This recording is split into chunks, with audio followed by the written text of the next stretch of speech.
हाय गजब भर गई दिल में जो चोट थी तभी, हाय गजब भर गई, हाय गजब भर गई। पूछो तो वहाँ सर्द से ठंडी हवा चलाई क्यों, पूछो तो वहाँ सर्द से ठंडी हवा चलाई क्यों। याद वतन सितम किया दश्त हरम से लाई क्यों। आला हज़रत अपने से फरमाते हैं कि छोड़ के उस हरम को आप बन में ठगों के आप बसो। जिसने मदीना छोड़ दिया वो अमन की जगह है, पनाह की जगह है। पनाह बज़ाहिर देखने में मामूली लफ्ज़ है, लेकिन अपने अंदर बड़ी वसाअत रखता है। पनाह पनाह। एक बाप अपने बेटे पर नाराज होता है,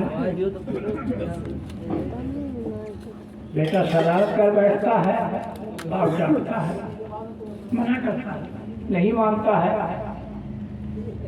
तो हाथ में डंडा लेता है या दौड़ता है मारने के लिए। बच्चा भागता है, भागते हुए माँ के पास पहुँचता है। माँ उसे अपनी गोद में लेकर अपने आंचल से छुपा देती है, उसे सुकून मिल जाता है कि मैं माँ की पनाह में आ गया, अब मुझ पर मार नहीं पड़ेगी। ये सुकून मिल गया उसको। एक माँ के पनाह का ये आलम है। तो जो पनाह आलम है, सुभान अल्लाह, जो पनाह आलम है, अल्लाह अल्लाह, उनकी पनाह में उनके गुलाम पल रहे हैं। सुभान अल्लाह। छोड़ के उस हरम को आप बन में ठगों के आप बसो। जब छोड़ दिया मदीना, वापस चले आए तो अब खैर नहीं है, इसलिए कि अलग हो चुके हो। कि छोड़ के उस हरम को आप बन में ठगों के आप बसो, बन में ठगों के आप बसो।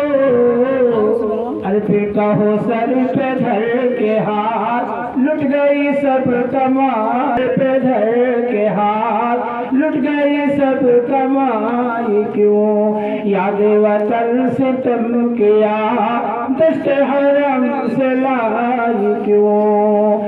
बैठे बैठाए बद नसीब सर पर बला उठाई क्यों। इमाम इश्क मोहब्बत आला हज़रत शाह फरमाते हैं कि हो ना हो आज कुछ मेरा जिक्र हुजूर में हुआ। ये भी तौफीक का मामला है कि हम उनका जिक्र कर रहे हैं, जिक्र कर रहे हैं, ये भी तौफीक पर है। और जितने लोग यहाँ बैठे हैं वो तौफीक ही पर बैठे हुए। तौफीक जिसको मिलती है वही बैठता है ना। तौफीक सबको नहीं मिलती, किसी किसी को मिलती है। आला हज़रत फरमाते हैं कि हम उनकी याद कर रहे हैं तो शायद हम याद कर लिए गए हैं, वहाँ हम याद कर लिए गए हैं, तब तो हम उनकी याद कर रहे हैं। हो ना हो आज कुछ मेरा जिक्र हुजूर में हुआ, हो ना हो आज कुछ मेरा जिक्र हुजूर में हुआ, जिक्र हुजूर में हुआ। वरना मेरी तरफ खुशी देख के मुस्कुराई क्यों, वरना मेरी तरफ खुशी देख के मुस्कुराई क्यों। याद वतन सितम किया दश्त हरम से लाई क्यों। हसरत लहू का सानहा सुनते ही दिल बिगड़ गया, हसरत लहू का सानहा सुनते ही दिल बिगड़ गया। ऐसे मरीज को रजा मर्गे जवां सुनाई क्यों, ऐसे मरीज को रजा पढ़ लीजिए। अल्लाहुम्मा सल्लि अला सय्यिदिना सल्लल्लाहु अलैहि वसल्लम। कुरान अज़ीम में अल्लाह इरशाद फरमाता है, वलो अन्नहुम यज़लमू अनफुसहुम जाओ। इमाम इश्क़ मोहब्बत आला हज़रत फरमाते हैं कि मुजरिम बुलाए आए हैं, जाऊ का है गवाह। मुजरिम बुलाए आए हैं, जाऊ का है गवाह। फिर रद्द हो कब ये शाम करीमों के दिल की है। बात हम अपनी भाई फैलाएंगे नहीं, बस चंद बातें इसी अंदाज से आप थोड़ी देर और बर्दाश्त कर लीजिए, जो 2-4 मिनट के बाद सलातो सलाम पढ़ लिया जाएगा। मामला तो इस कदर है कि अगर इसे फैलाया जाए तो बहुत दूर तक पहुँचेगा, लेकिन वक्त ज़्यादा हो चुका है और सर्दी भी है। आप सुनो, एहतियात एक ऐसी चीज़ है, अगर आदमी एहतियात कर ले गया तो कामयाब काम करता है और एहतियात नहीं करता तो कहीं न कहीं कमी रह जाती, और कमी रह गई तो वो चीज़ दागदार हो जाती। दाग से बचाने के लिए एहतियात होना जरूरी है। पाक होना है तो एहतियात जरूरी है। नमाज पढ़नी है तो एहतियात जरूरी है। रोज़ा रखना है तो एहतियात जरूरी है। एहतियात बहुत अच्छी चीज़ है, बुजुर्गों ने भी ऐसा किया है। एहतियात का आलम यह है कि हम अपने इलाके के आलिम रब्बानी हज़रत अल्लामा मौलाना मोहम्मद यूनुस नईमी साहब का देखा तो नहीं, मगर मैंने सुना है कि वो वज़ू पर वज़ू करते थे। कुछ शक हो जाता था तो फिर वज़ू करते थे। या अल्लाह, शख्स रहे कि बढ़िया आपने रगड़ना शुरू किया, इसका नाम निशान भी ना रहे। इसका मतलब ये है कि कहीं कमी रह न जाए। ये बुजुर्गों ने एहतियात किया है और यही बताया कि अगर वाकई खालिस होना चाहते हो, बिल्कुल सुथरा होना चाहते हो, तो एहतियात की बहुत जरूरत है। एहतियात हम और आप कर नहीं पाते, ये कमी है। कमी है हमारी नमाजों में, हमारे रोज़े में, हमारे हज में, हमारे खैर खैरात में एहतियात। हम सदका खैरात भी करते हैं तो एहतियात नहीं कर पाते, नहीं बचा पाते। कोई ना कोई तो जान ही लेता है, समझ जाता है। लेकिन तारीख पढ़ो पहले के वाला, अल्लाह अल्लाह पूरी रात वो अल्लाह की इबादत करते और सुबह आँख में सुरमा लगा करके दरसगाह में बैठते, ताकि कोई ये ना देख जान पावे कि रात की इबादत कर रहे। ये एहतियात बोलो है। इसी तारीख नाम भी मालूम है, लेकिन अब चूंकि वक्त नहीं है कि हम बयान करें, बस इतना ही आप समझो कि एहतियात कितनी अच्छी है। किताबों में मैंने पढ़ा कि वो पूरी रात अल्लाह की इबादत में रहते, जगते और सुबह दरसगाह में बैठते तो आँख में सुरमा लगाते, ताकि किसी को शुबहात ना हो कि ये जगे हुए है। अल्लाह, ये एहतियात है। आज ही वजह है कि हमारी नमाजों में, हमारी दुआओं में, हमारे पढ़ने में हमें कहाँ तक मामला हो, कहीं कमी रह गई है तब तो ऐसा हो रहा है। वरना कसम अल्लाह की, मुसलमान जब निकलते थे अपने घरों से तो ज़माने की उंगलियां उठती थी, कोई अल्लाह वाला जा रहा है, और निगाह उठाते थे तो काया पलट जाता था। अल्लाह अकबर। हमने अपने पीरो मुर्शिद सरकार मतीनुल औलिया को देखा। आज लोग दुआ ताबीज़ के चक्कर में गली गली घूमते हैं। ज़रूरत भी है,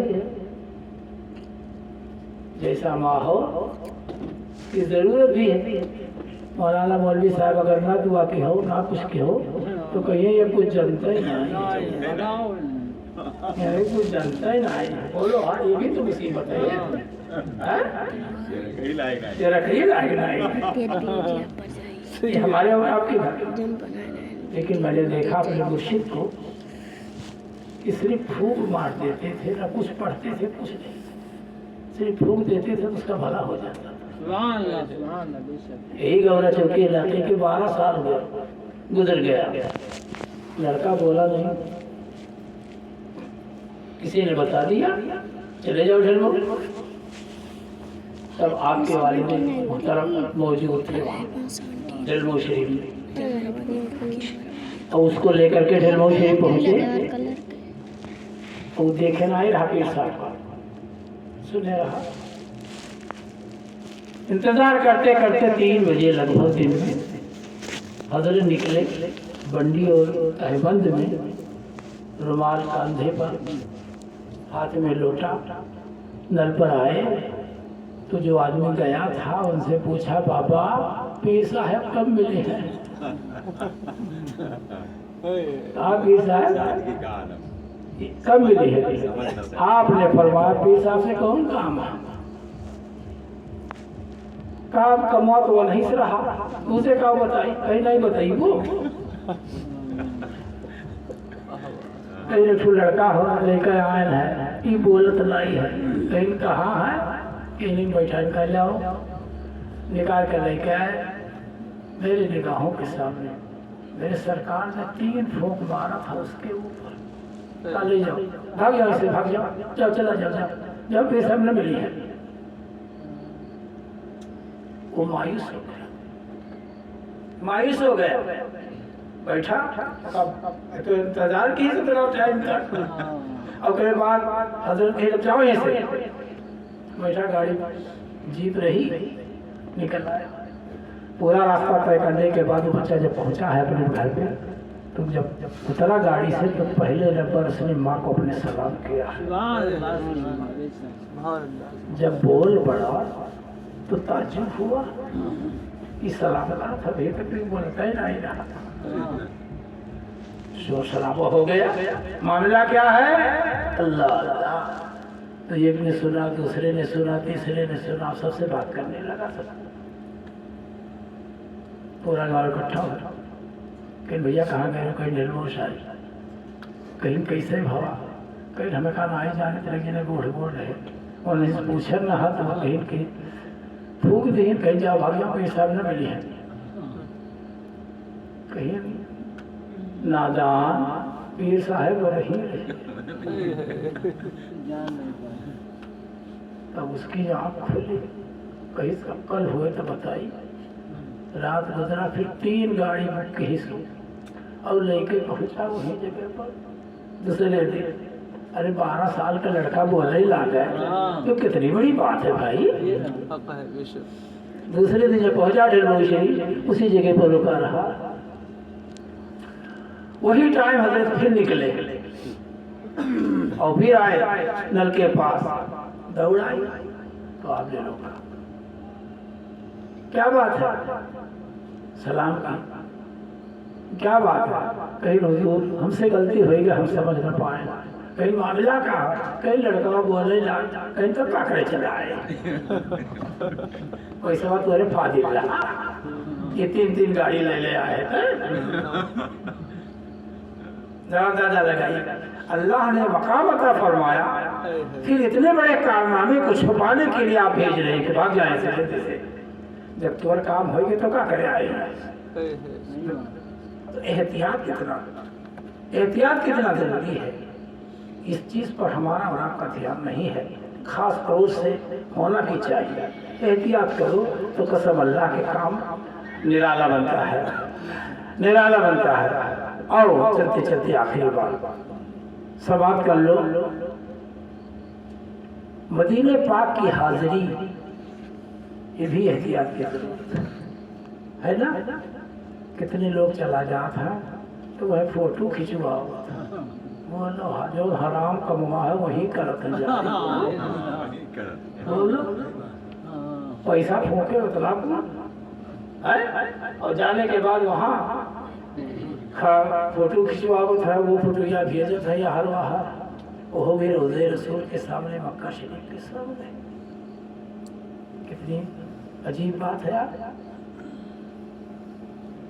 जो चीज़ हराम है वो हरामे रही, चाहे क्यों कहे चाहे ना कहे, चाहे बोले चाहे ना बोले, लेकिन उसका क्यों काट कट जाइए हो।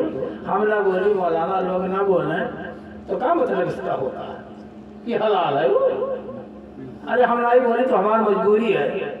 कौन मजबूरी है कि हमें दोबारा बोलेंगे नहीं है?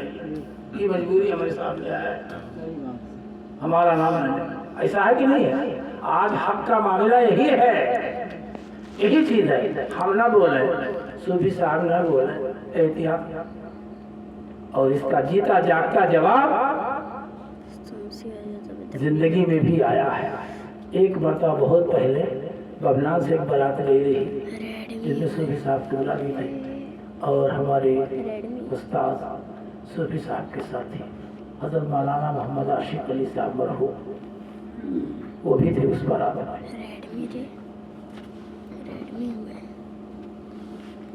कई साल हो गया, अरसा हो गया, तब 500 आदमी बाराती तब गए थे।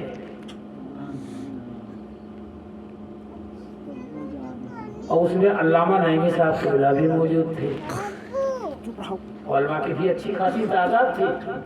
वहाँ जब पहुँचे तो शादी बयान करना ही मकसद नहीं, वो बात मैं बताना चाह रहा हूँ, जो बात को मैंने सुना और देखा। अल्लाह अल्लाह। तो जब निकाह होने लगा तो वह जमाने में बड़मा नहीं रहा, तो वो फोटो खिंचवाई। तो अल्लामा नईमी साहब कुबला ने अपने रुमाल को उठा करके मुँह पर रख लिया,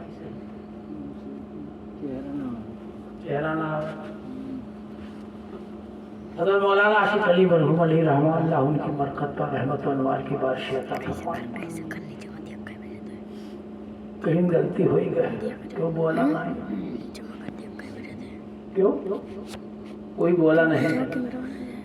सब खामोश रहे। सुबह है तो भर बारात रही, तो कुर्सी टेबल लगा तो अल्लामा नईमी साहब ने कहा कि नहीं, हम लोगों को किसी तख्त पर बैठा दो।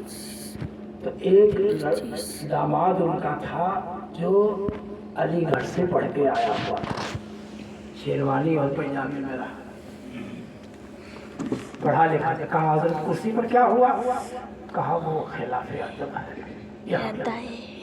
तो उसने बरजस्ता कहा कि हज़रत शाम को फोटो लिया जा रहा था, वो क्या था? ये बात मुझको उस वक्त से याद है कि ना बोलना तो ना बोलो तो जरूर तुम्हारे मुंह पर आएगा जरूर।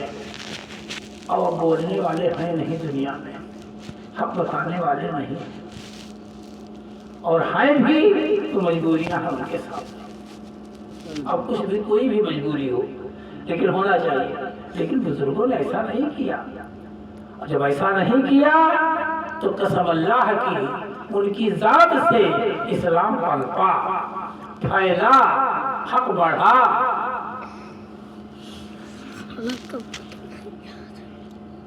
मदीने पाक की हाजिरी, मदीना शरीफ, मक्का शरीफ की हाजिरी बहुत मामूली ना जानो कि पैसा हो गया तो चलो मारी आई, इतना आसान नहीं है वो।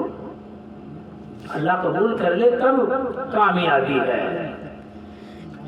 आओ देखो, बस आखिरी बात, एक मशहूर बुजुर्ग है जिनका नाम है हजरत सुफियान सूरी और हजरत सैयदना शिबान राई। ये दोनों आदमी जा रहे थे, जो दोनों अपने वक्त के पाई की वली है। पैदल का मामला था, जंगलों को पार किया, रेगिस्तानों को पार किया, दरियाओं को पार किया, या अल्लाह जैसा रास्ता भी रहा हो इस जमाने में, कैसे गए वो नहीं जाना। पहाड़ आ गया तो पहाड़ के अंदर सुरंग था, रास्ता था आने जाने का। तो सुरंग के दहाने पर ऊपर शेर खड़ा हुआ था। कौन खड़ा था? शेर। तो जितने मुसाफिर थे सब लोग गए, जाम लगा, क्या कहा जाएगा, क्या कहा जाएगा, सब रुका पड़ा। अब शेर खड़ा है तो क्या जाएगा, कोई नहीं जाएगा। पीछे के लोग, क्या मामला है भाई, क्यों जाम लगा है, क्यों लोग? अरे कहा कि शेर खड़ा है रास्ते पर, सुरंग के दहाने पर ऊपर। सुफियान सूरी ने कहा अच्छा ठहरो। शिवान राई से कहा कि ही ठहरो, चल पड़े। जब ये जाने लगे तो लोगों ने रोकना शुरू। अरे साहब कहाँ आप जा रहे हैं, जंगल का शेर है, मुंह पर खड़ा हुआ है, कहा ठहरो तो जाने दी। जब आप वहां पहुंचे, सुफियान सूरी जब पहुंचे उस धाने के पास, सुरंग के पास, तो देखा जंगल का शेर खड़ा हुआ है। जा करके आपने इस कान को पकड़ा, कहा बेवकूफ क्यों रास्ता रोके। सुफियान सूरी को शेर ने जब देखा तो कदम का भूसा लेने लगा। ये कौन लोग हैं? ये एहतियात लोग हैं। यही वो लोग हैं ना जिन्होंने अपनी इबादतों को बचा रखा। शेर कदम चुभ रहा है, कदम चुभ रहा है। और उसके बाद कान पकड़ करके लेकर के आए और कहा ये शिवान राई, जितना सामान पोषा है ला दो एक पीठ पर। और यकार नहीं कि हम चले मक्का शरीफ ताबे है, शेर ताबे है। अल्लाह दुनिया देख रही है, सारे मुसाफिर देख रहे हैं। रास्ता खुल गया, इशारा किया जाओ भाई, अब कोई खौफ नहीं, कोई खतरा नहीं। पार किया, जब कुछ दूर चले तो शिवान राई ने कहा सुफियान अल्लाह के घर को जा रहे हो कि शोहरत कमाई जाता। हालांकि करामत है उनकी, एहतियात का आलम यह है, कहा शोहरत का बारे में चले हो कि अल्लाह के घर की तरफ चले। बस हो गया। और आपने अपना सामान उतार लिया और शिकर शेर को कह दिया जा कसम अल्लाह की, बगैर मुझको शोहरत का खौफ न होता तो इसको मक्का शरीफ तक लेकर के जाए। या रसूल अल्लाह है शाहों की भी वजह ने कलामी, शहे खूबा तेरे दर की गुलामी। हर एक शैदा है सुल्तान अरब का, इराकी हो कि रूमी हो कि शामी। अल्लाह ताला हमें और आपको सबको इन बातों पर अमल करने की तौफीक अता फरमाए। हमारा इल्लल बलाग व आखिर दावाना अल्हम्दुलिल्लाहि रब्बिल आलमीन।